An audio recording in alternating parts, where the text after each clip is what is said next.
Hello everyone, welcome to another haul video. Now first things first, these aren't going to be a regular thing. This is probably maybe the last time that I'll probably do another one of these haul videos. Or you know what, I'll probably just do them every now and then. But yeah, so we have a package from Hattons. Now Hattons is a retailer that I used to use relatively frequently, but it kind of helps. To be honest, it helps to shop around. You don't need to rely on one retailer like I've seen like a bunch of people do. So yeah, so I used to use Hattons quite often, but then I stopped for reasons, and then I just didn't buy from them for quite a while. So this isn't the first time I bought from them. I have bought from them relatively recently, but in terms of the reason for this video is because this is my first purchase using the trunk system. Now the trunk system, it was something I wasn't too enthusiastic about when the first concept first showed up, because I don't know, something about it just didn't seem right to me, but it actually saves a lot on postage as I found out, because instead of buying things as you normally would at any other retailer, you can actually put these in your trunk. So if there's something you want, which I'll be showing off in these boxes, well, in this box, you can actually add it to your trunk, and they'll keep it, and then you can keep adding stuff. And then when you want your items shipped, or if you want them all shipped, you can tell them, and they'll ship it for you. And the best thing about that is you only pay postage, so you don't have to spend. Well, I mean, obviously you have to pay for the models and stuff, but your final payment will be on postage. So yeah, I thoroughly recommend it, even though I was very suspicious about it at first. But I thoroughly recommend you using the trunk system, especially if you're overseas. So this actually arrived yesterday. By yesterday, I mean, what's today? The 11th of January? So the 10th maybe, depending on when this video goes out. But yeah, so in this box, we have 2 pre-owned items and 2 brand new items. So the first thing we'll look at here is this Southern van. Now I wanted this for quite a while. As you can see, it's pre-owned. It's missing a coupling. That's okay. I'm fine with that. I don't use tension locks anyway. So we're gonna take, like what we did with the TMC haul way back when. We'll take a look at these individually, but I'm going to show you all what I've got. So this one is a very long one. Is a Mark II. This is my first Mark II. Bachmann Mark II, and this will be starting off the West Coast Rail Rake. There we go. That I am planning to do. So this will be the first of many coaches. But yeah, so West Coast Rail does have a lot of Mark IIs, as far as I'm aware, at least when I did research. So that would be the first. And yes, I know Bachmann are doing their own West Coast Rail coaches. They're doing a Mark II, and then they got like three or four, I think, Mark Is. So I'm getting those anyway. But most of my West Coast Rail stuff will be repainted, or like how this Mark II is. It's going to be slightly modified. So yeah, again, I'll go into this in greater depth in their own little segments in this video. So next we have a Warwell, which is a Hattons Warwell. Don't know if you can you see? Yep, there you go. I should have done that ages ago. But yeah, this is a Hattons Warwell. So I actually didn't know these exist. Well, I did know they existed, but I just never got around to buying them, and I thought they'd be around forever, and well, they weren't. So this was the very last one, not the very last one in stock, but this is the last type they have. It is the LNR one. So yeah, we're gonna, again, like I said, we're gonna take a look. And then the creme de la creme of this whole thing, in my opinion, is a Hellion, actually, that's actually how you pronounce it, Baby Deltic. Now this, as you can see, it's a older Hellion model, because it's in the it's turning around here, it's upside down. It's in the older Hellion box. This is the old box that they used to use. So Hattons got like not necessarily a bunch, but they got like a good number of these. I think these were new old stock, because they had these like brand spanking new, such as this one. Even though the box looks all beat up, I can guarantee you this is brand spanking new. They had these on sale. They had this one, which is D5906, and then they had another one, which was in gloss, which is in the same livery as this one is, and it's in the later condition. As you'll see, it's in the later condition with the I think the revised grills and the head coat box. And then they had the original condition one, which was you know, the original condition with the original grills and the original style grills and the discs on the front, which to be honest, I wanted that one, but it was weathered, so that's what put me off. So yeah. So we're gonna take a look at all of these individually, and I think we shall start with the little Southern van. So see you in a bit. Alright, so here we have the Southern box van.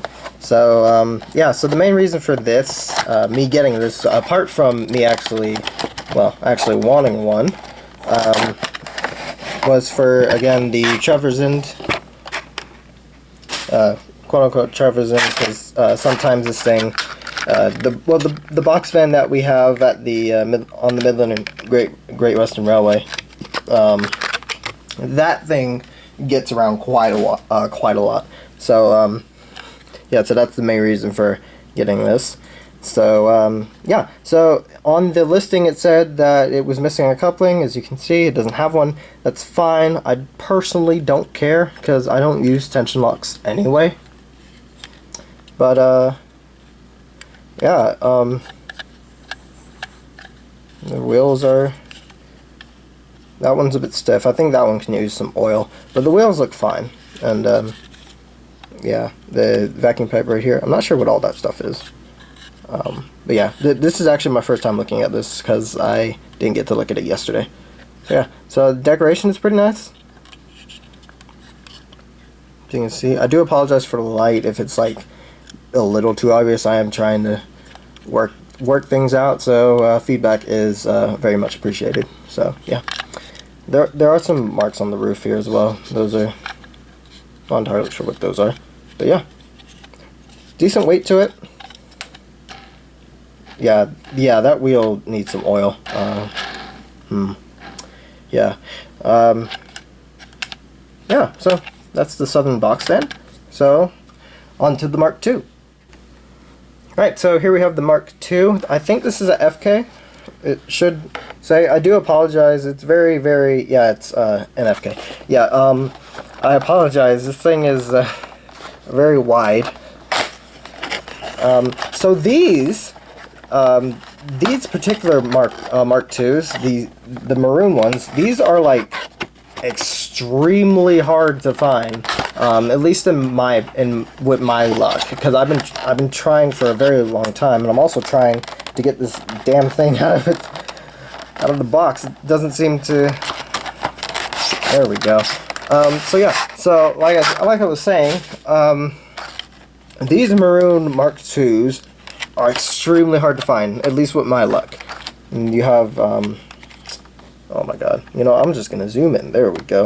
You have what looks like a Buckeye coupling, and the little vacuum pipe couplings, the semi-permanent ones. They're not really permanent, they're only there if you, you know, if you want to do like permanent leaks and stuff. But yeah, so this thing it's not sitting well. Yeah, that's a problem. Yeah, that's not sitting well, so that's fun. Yeah, like I was saying, the maroon Mark IIs are like extremely hard to find with my luck, at least with the luck I've been having. So yeah, so I saw this and I immediately snatched it up. I have seen Southern Green ones in Southern Green, both in model form and in real life running around. The real ones in real life running around on the main line. So you could use those for like your charter rakes, I think, in like the early 2000s or something. But me personally, I'm going to be using this for the basis for the West Coast Rail rake that I'm currently conjuring up very, very slowly, which is going to be a long-term project. But, you know, since I'm auto preservation, I thought I might as well have at least some of the preserved stock. So the coach itself, I'm not too sure about those gray ends. I think those are gonna have to get painted. Those are probably gonna have to get painted black. You can see like the decoration on them, on at least one of the ends. It's really well done. Can we zoom in? Yes. Yeah, you can see the decoration. Is that a... No, that's... What is that? Is that a... That's a molded lamp iron. Okay. Oop. Yeah, while we're here, let's look at the first. Yeah, because this is a first class, obviously.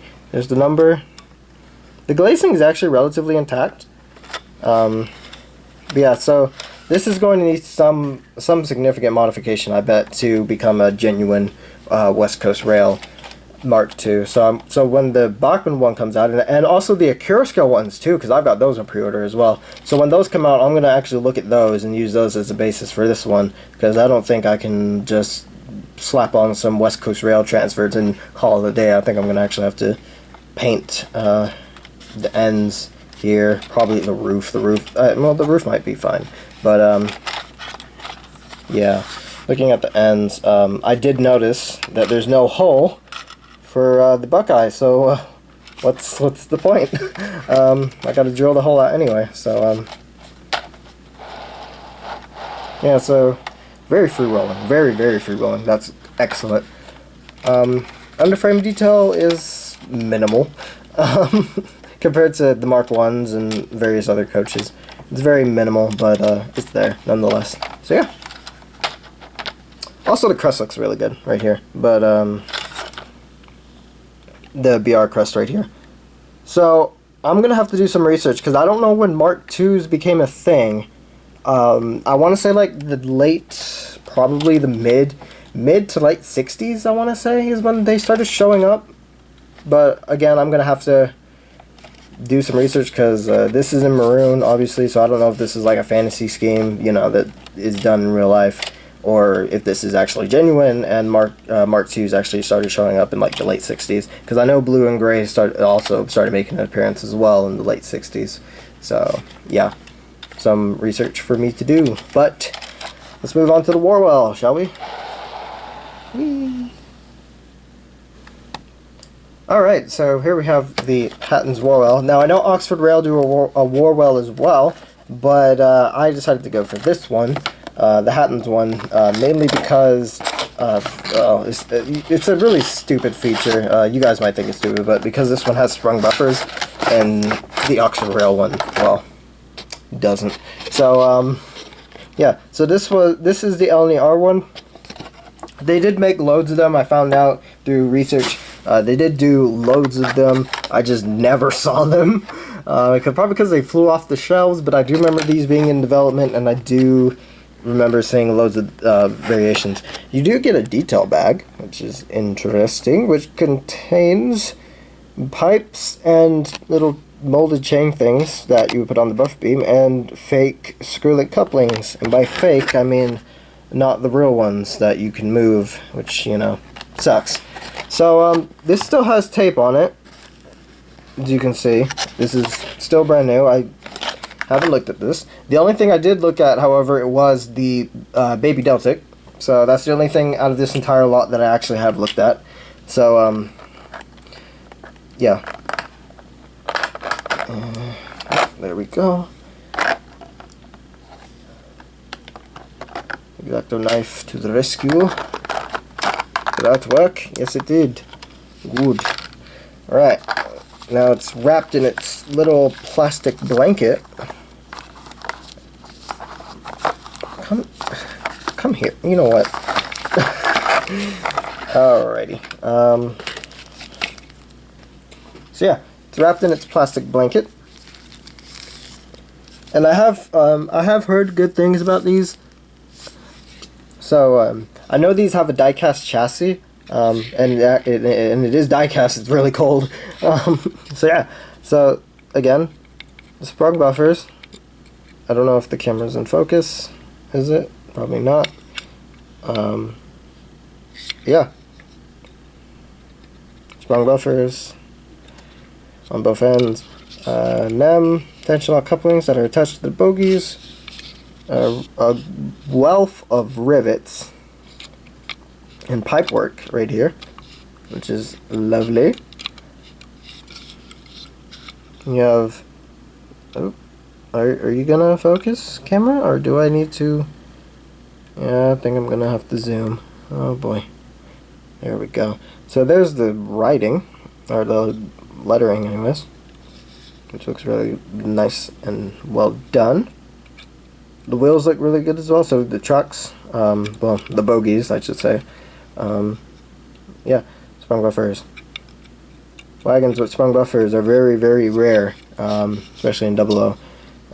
So, yeah, because I know Acura Scales wagons, they all have sprung buffers, so that's one of the main reasons why I like Acura Scales wagons, because of the sprung buffers. Oh, the other side is, hello, the other side is more or less the same.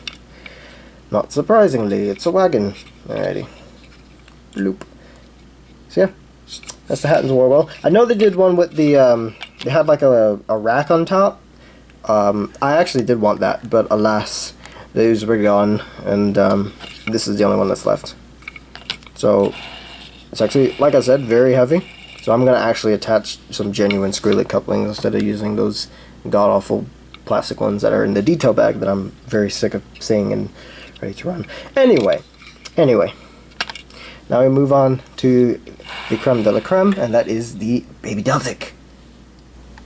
Alright, so slight change in positions, mostly because I don't have much space on that table.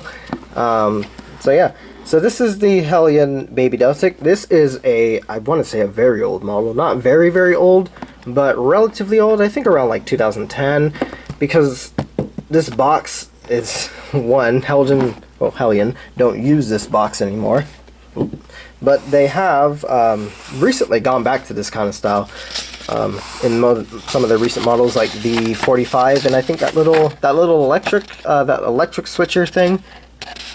So yeah, so here's the exploded diagram,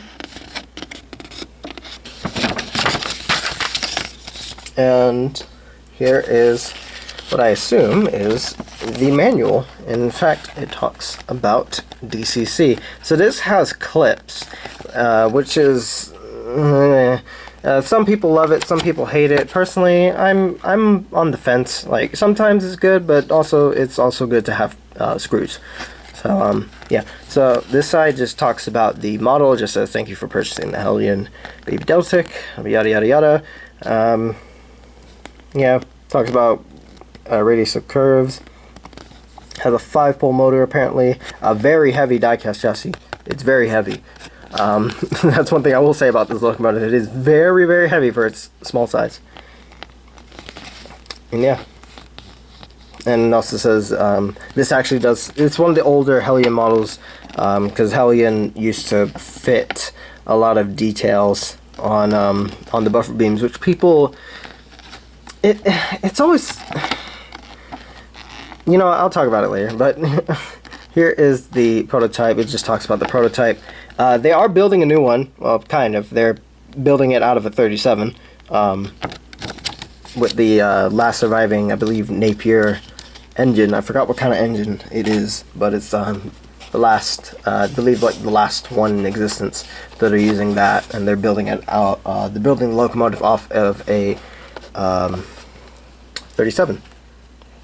So yeah, and it's almost finished. I believe it's still got a long ways to go, but it's getting there. It's made some pretty decent progress in the last couple years, and it's at Barrow Hill. I'll put a link in the description as well. So yeah, here is the ice block packaging, as you can see, and as you can see up there, I'll take this out of its sleeve. The NEM couplings, which won't get used anyway. But the NEM couplings are in a wee detail bag that they're also very straight, because I noticed when Sam's Trains reviews Hellion locomotives, his couplings are always like bent and crooked, and I'm not entirely sure what that other piece is. Looks like something to go on the locomotive because it's green. But yeah, so like I said, this is one of the earlier Hellion models, because these have the buffer beams have stuff fitted at both ends. Ooh, Lord. Again, very, very heavy. They weren't kidding about that heavy die-cast chassis. But the keeper plates for the bogies those are unfortunately plastic. So yeah. There is the baby Deltic. I do not feel comfortable holding this thing, but I will do it for the sake of this video. But yeah, as you can see, like a lot of the pipework is already factory fitted.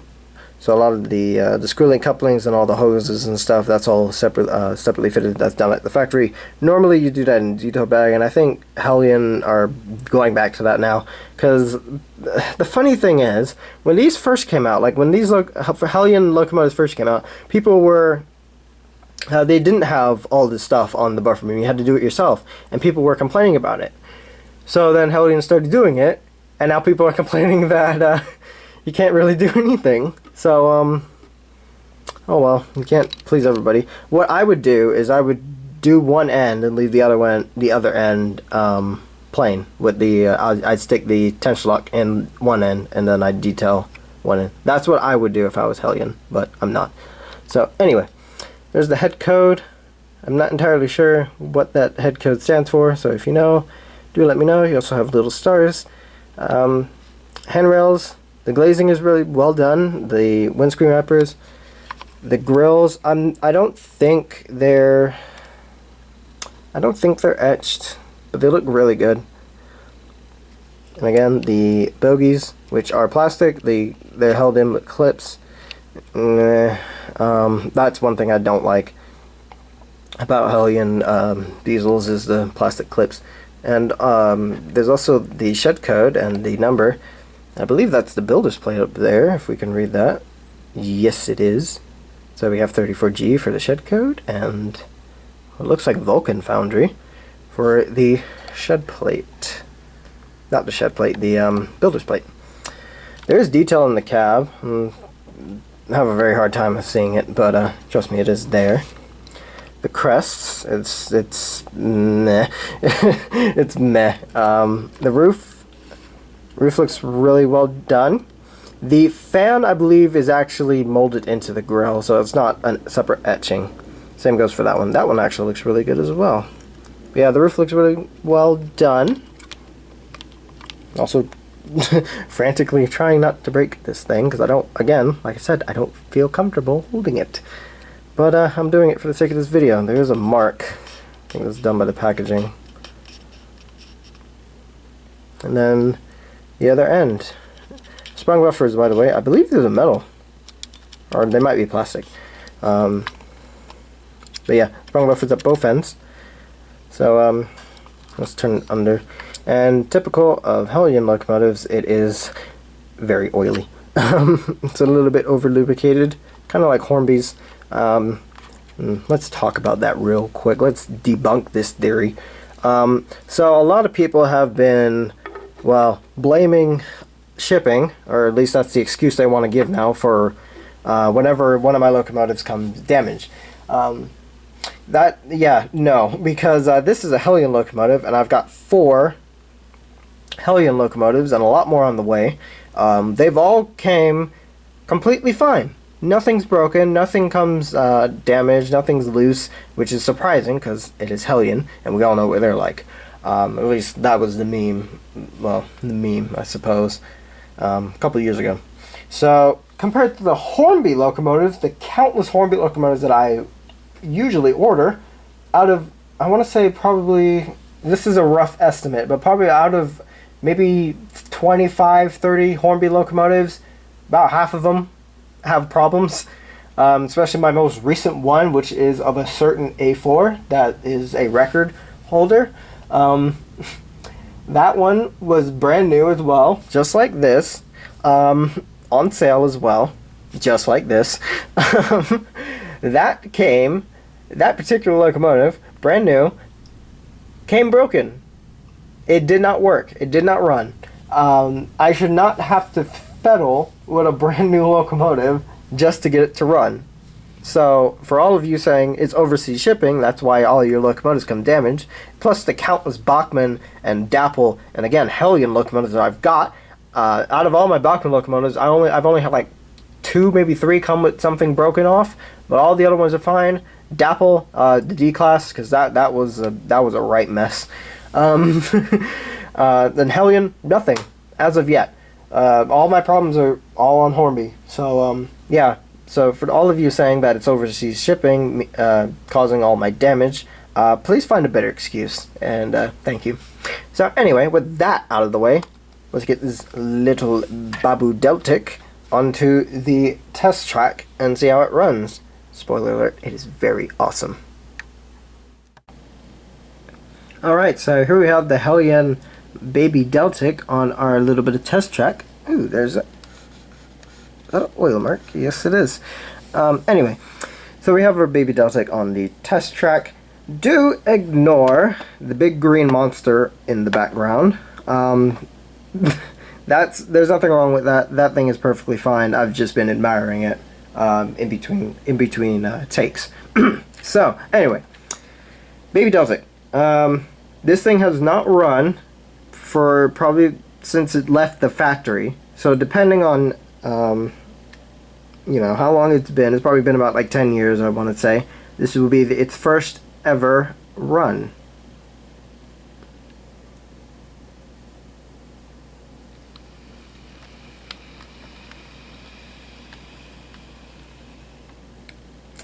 And it runs absolutely flawlessly.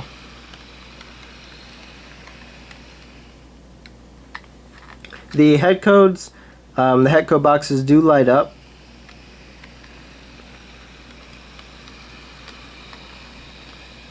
And so do the appropriate head and tail lights.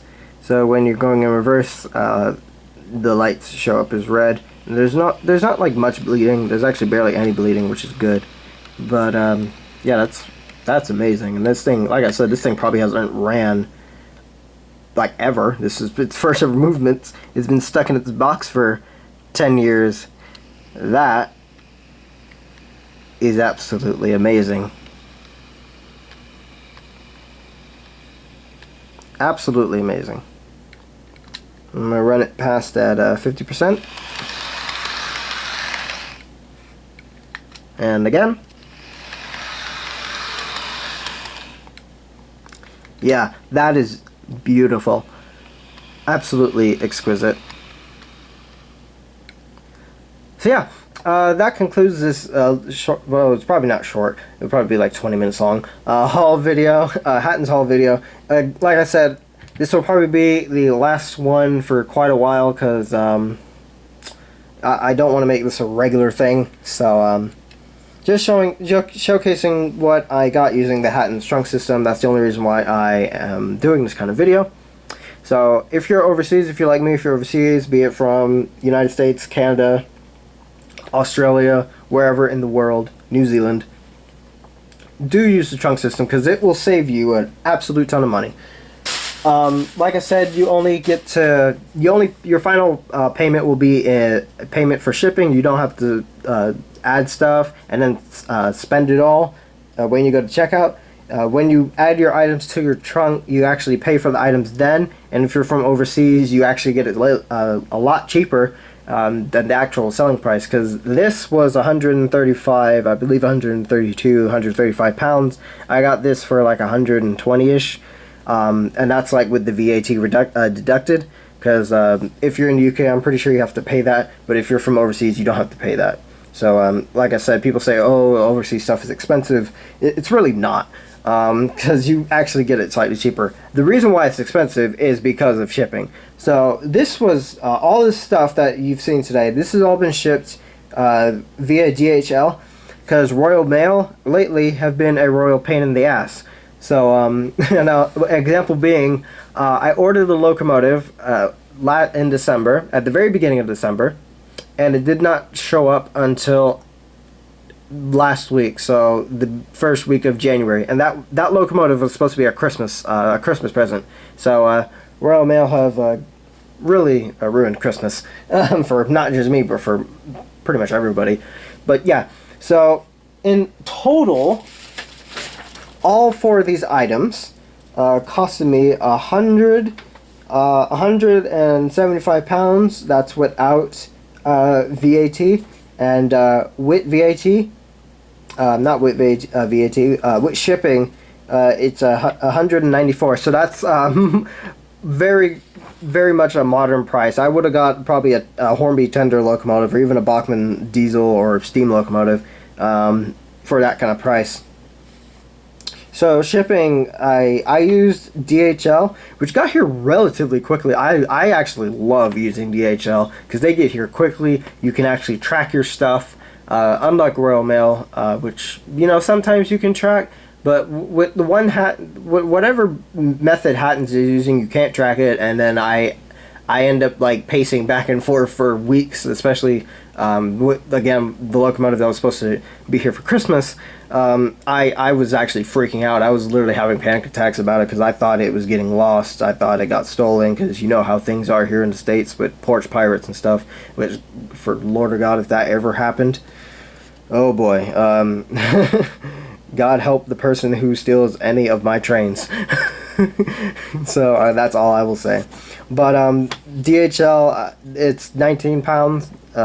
The DHL that I used anyway. So that's £19. I would gladly use it again. Yes, it's, like I said, the reason why people say, overseas people, like here in the States, they say, oh, buying stuff from the UK is expensive. It's mainly because of shipping, because sometimes I've seen Royal Mail, most other retailers will have like Royal Mail shipping at like 25 quid, which is ridiculous. Olivia's trains are charging like 60 quid for DHL, which is absolutely, oh Lord, it's ludicrous. Because I want some Thompson coaches, some Thompson T coaches. I can't get those because shipping is £60. So again, I don't use Olivia's trains, and nor would I recommend anyone use Olivia's trains unless it's your absolutely last resort. So eBay being, you know, the final result, and then Olivia's trains being your absolute last resort when you have nowhere else to go. But anyways, I will leave this video here. Thank you guys so much for watching, if you stuck around this long. As for the Babu Deltic, get used to me saying that, because if you get triggered, oh well, deal with it. I love this thing. I highly recommend, Helden, please, for the love of God, bring this model back. It is amazing. It's got a die-cast chassis. Yes, there's some problems. It's got an 8-pin decoder. You can upgrade that, probably. You can upgrade this to have cab lighting, because this doesn't have cab lights. There's so much they could actually do to improve this, or not. They could put it in the EFE rail range, like the 58, because the 58 hadn't been seen in a very long time. I think the 58 is about as old as this, and that showed up in the EFE rail range. Same goes for the HiMech, but now the HiMech is being upgraded. So, who knows? Like, again, like I said, Helgen, please bring this back. Pretty please. With upgrades. Yeah, I thoroughly recommend this, especially if you can find it at a good price like I did, or at least like new old stock. Helgen Baby Deltic, thoroughly recommend it. So, yeah, anyway, thank you guys for watching. If you stuck around this long, and I will see you in the next video. Bye!